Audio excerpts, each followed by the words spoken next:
Let me tell you something, my fellow Americans. There are moments in history, rare moments, when the echoes of our past come back with a force so profound they remind us who we are. They remind us of what we stand for. And sometimes, just sometimes, they return not as a whisper, but as a thunderclap. Tonight, that thunder is rolling, and its name is Obama. Now, I've been out of the White House for a little while. Michelle and I have had some peace and quiet, raised our daughters, taken long walks, and yes, caught up on sleep. But I've been watching, I've been listening. And like many of you, I felt the tremors running through this country. The division, the anger, the lies dressed up as truth, the cruelty paraded as strength. And so my return, my voice is not about me. It's about us. It's about reclaiming the soul of this nation. And if that truth makes someone uncomfortable, so be it. Because let me be clear, this is not politics as usual. This is not red versus blue. This is not Obama versus Trump. This is a battle between the light and the dark, between truth and manipulation, between building bridges and building walls. And the time has come to draw that line clearly, decisively, and with a calm, unshakable courage. There's something we sometimes forget in the whirlwind of 24-hour news. Viral tweets and shouting matches disguised as political debate, we forget that democracy, this fragile, remarkable experiment in self-government, isn't a given. It's not something handed down like an heirloom that always stays polished and intact. No, democracy is a living thing. It breathes with our decisions. It bends with our fears and our hopes. It is tested not in moments of peace and prosperity, but in the storm when everything feels uncertain, when anger comes easy and trust is in short supply. And this right now is one of those storms. Because the truth is, democracy has never been about one person, one party, one ideology.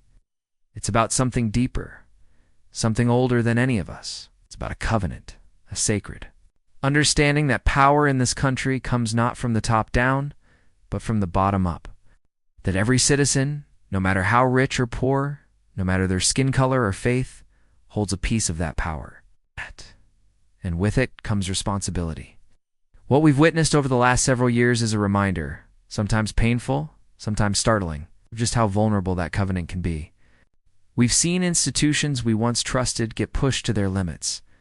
We've seen truth itself become a battleground. We've watched the pillars of democracy sway under the weight of lies, division, and a thirst for power unchecked by humility. Yet in the face of all that, our democracy did not fall, it trembled, but it did not collapse. And that, my friends, is not because of some miracle. It's because of you. It's because of ordinary Americans who refused to give in to cynicism, who showed up in the rain to vote, who marched in the streets, who ran for school board and city council and volunteered at polling places, not for fame or fortune, but because they believed in something bigger than themselves. That's the power of this country, not in palaces or gold-plated buildings, but in the quiet courage of everyday people who keep believing. Even when it's hard, even when it hurts, we talk a lot about threats from the outside, and yes, they're real. But the greatest threats to democracy never come wearing uniforms or waving foreign flags. They come wrapped in comfort, come disguised as shortcuts. They whisper, "This system is broken. Just burn it down." They shout, "The media is lying. The courts are corrupt. Only I can fix it." And slowly, piece by piece, the light starts to dim. The press is silenced. The judges are bullied. The voices of the people are drowned out by the noise of a single man's ambition. But you see, democracy has an immune system. It's built into the bones of this nation. And that immune system is you. It's the young person who refuses to believe the lie that their voice doesn't matter. It's the grandmother who remembers segregation and sees the danger signs flashing once again. It's the immigrant who fled tyranny and knows the sound of creeping authoritarianism when they hear it. And here's the thing about resilience. It's not flashy. It doesn't always make headlines, but it is powerful. It's the power that says you may bend the truth, but we will speak it louder. It's the power that says you may try to divide us, but we will come together anyway. It's the power that lives in teachers, organizers, veterans, artists, scientists, all holding the line in their own way, saying, "Not on our watch." And now some folks might wonder, does it really matter? Is it worth it? The noise feels overwhelming. The corruption, the chaos, the constant spin. And to that I say, yes, it matters because democracy doesn't work on autopilot. It works when people care enough to fight for it. It's not with fists, but with votes. It's not with hate, but with courage. So when you feel tired, when you feel like none of it makes a difference, remember this. There were times in our history far darker than today. There were moments when the odds were longer, when the setbacks were brutal, when hope seemed naive. And yet we came through not because we were perfect, but because we refused to give up. That's what democracy demands. It's not perfection, not purity, but participation and persistence. So keep showing up, keep speaking out, keep believing, because the power of a democratic institution doesn't lie in marble walls or congressional seats. It lies in the hearts of people who believe that truth still matters, that kindness is not weakness, and that a government of the people, by the people, for the people shall not perish, not on our watch and not on yours. There comes a time when a nation needs more than policy papers and press releases. It needs a voice, not just loud, but clear. Not just passionate, but principled. A voice that doesn't divide the room, but fills it. A voice that reminds people who they are, even when they've forgotten. And when that voice returns, not with ego, but with urgency. Not for applause, but for purpose, it stirs something inside us. It signals that the season of silence is over and the time for conscience has arrived. You see, in moments of confusion, when truth feels buried under waves of propaganda, when kindness feels drowned out by cruelty, people don't need to be shouted at. They need to be reminded of the values that built this country. Reminded that decency isn't outdated, compassion isn't a weakness, and that leadership isn't about who can bark the loudest, but who can carry the heaviest burdens with humility. That voice doesn't come back for vanity. It comes back because the stakes demand it, because the country stands at a crossroads, and far too many have forgotten which way leads forward. And when that voice reemerges, calm and steady, it doesn't try to erase what's come before. It acknowledges it, looks us in the eye and says, "We've been through the fire, but we're still here. We're not done." There's something powerful about seeing someone step back into the light, not to rescue us, but to remind us that we were never powerless to begin with. To show us that courage doesn't always roar. Sometimes it speaks softly, thoughtfully, with conviction born not in anger, but in experience. This isn't about nostalgia. It's about necessity. Because when the political air gets thick with lies and hate, when fear is sold like candy and truth is traded like stock, somebody has to step up and say enough. Somebody has to say, we're better than this. Not in theory, but in practice. The way we talk to one another, in the way we treat strangers, in the way we decide what kind of country we want to be. Not just when it's easy, but especially when it's hard. That voice isn't perfect. It never claimed to be. It carries scars from battles fought and lessons learned the hard way. But that's what makes it real. That's what makes it trustworthy. Because it's not trying to win a headline or dominate a news cycle. It's trying to help us see a future where we rise, not because of one person, but because each of us chooses to believe again in truth and unity, in the power of our collective. Will, in times like these, we don't need more noise. We need signal, need direction. And that voice returning when it's most needed doesn't command us to follow. It challenges us to lead. It says, if you want a kinder world, be kinder. If you want honesty, tell the truth. If you want justice, stand up, especially when it's inconvenient. It's the kind of leadership that doesn't seek the spotlight, it earns it. It doesn't fuel itself on division. It rises on the strength of connection, on the belief that no matter our race, our religion, our background, we share the same dreams to live with dignity, to raise our families in peace, to know that our children will grow up in a country that believes in them. When that voice re-enters the national conversation, it doesn't rewrite the story. It helps us remember the chapters we've lived together, the victories we've fought for, the promises we made to ourselves, to each other, and to the generations yet to come. And so when that voice calls us again, not as spectators, but as citizens, it reminds us that democracy isn't a spectator sport, that freedom doesn't defend itself, that silence in the face of injustice is not neutrality, it's surrender. And that leadership, real leadership, is not about dominating a moment. It's about moving people towards something greater than any one person could ever achieve alone. In this moment, we are being asked, not with anger, but with hope, to stand up again, to find our courage again, to believe again, not in a perfect past, but in a more perfect future. And that voice echoing once more across the nation is not saying, "Follow me." It's saying, "Walk with me toward the light, toward the truth, toward the country we still have the power to become if only we choose to listen and then to act." There's a lesson that history teaches us over and over again. Leadership is not about spectacle, it's about substance. It's not about how much noise a person can make, but about how much responsibility they're willing to carry when the cameras are off and the lights go dim. In times of confusion, the nation doesn't just look for a commander, it searches for a compass.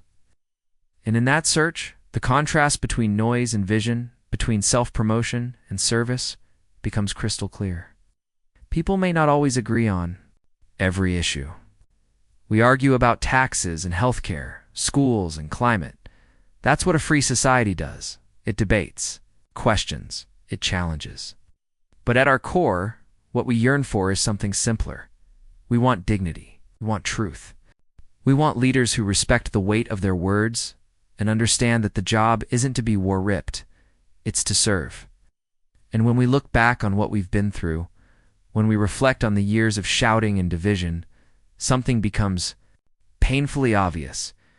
Charisma without character is not leadership. Celebrity without compassion is not strength. The ability to dominate a headline does not mean you have the capacity to heal a nation. The job of a leader is not to make every conversation about themselves.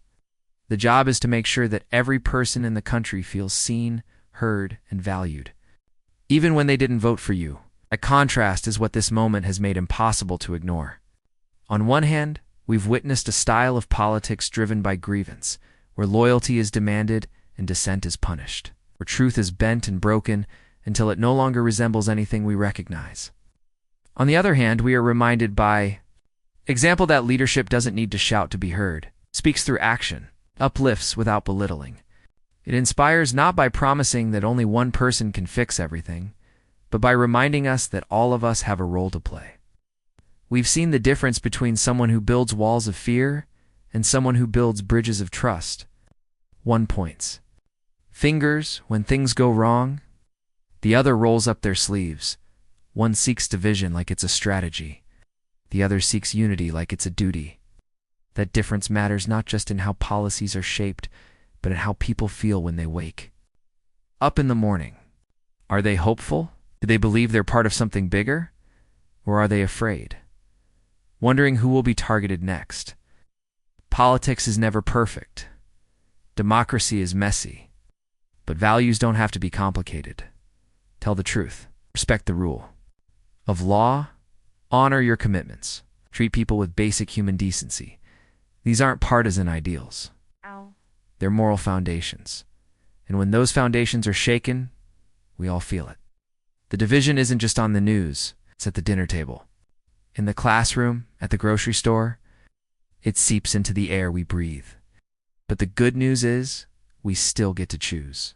We get to choose the kind of leadership we want to model for our children. Do we want them to believe that bullying is strength, that lying is clever, that empathy is weakness? Or do we want them to grow up believing that leadership is about lifting others up, even when it costs you something? That courage sometimes means telling people what they don't want to hear, but doing it with love and conviction. In this moment, the contrast is not just political, it's moral, it's spiritual. It's a choice between the easy path of ego and the harder road of service. And that choice doesn't just sit in Washington. It sits in every city, every town, every home. We don't need heroes with golden capes. We need neighbors with open hearts. We don't need saviors. We need citizens who are ready to build again. Not for the cameras, but for the kids who haven't learned yet what leadership looks like. That's why this moment matters. Not because one man failed, but because a nation realized it deserved better. Not because another man stepped up, but because the people are starting to remember what real strength looks like. Quiet, steady, grounded in truth, and guided by love. The contrast couldn't be clearer. And that clarity, that light gives us a chance to chart a new course. Not because we've forgotten who we are, because we finally remember. Change doesn't come all at once. Doesn't sweep in like a tidal wave, dramatic and overwhelming. Real change, lasting change, comes like the tide. It eases and flows. It takes time. It tests our patience. And yet, if you look close enough, you can feel it rising. You can feel the current shifting. That's the power of momentum. And in this moment, it's beginning to lean towards something better. We're living in a time where a lot of folks have been discouraged. They've seen ugliness elevated to prominence.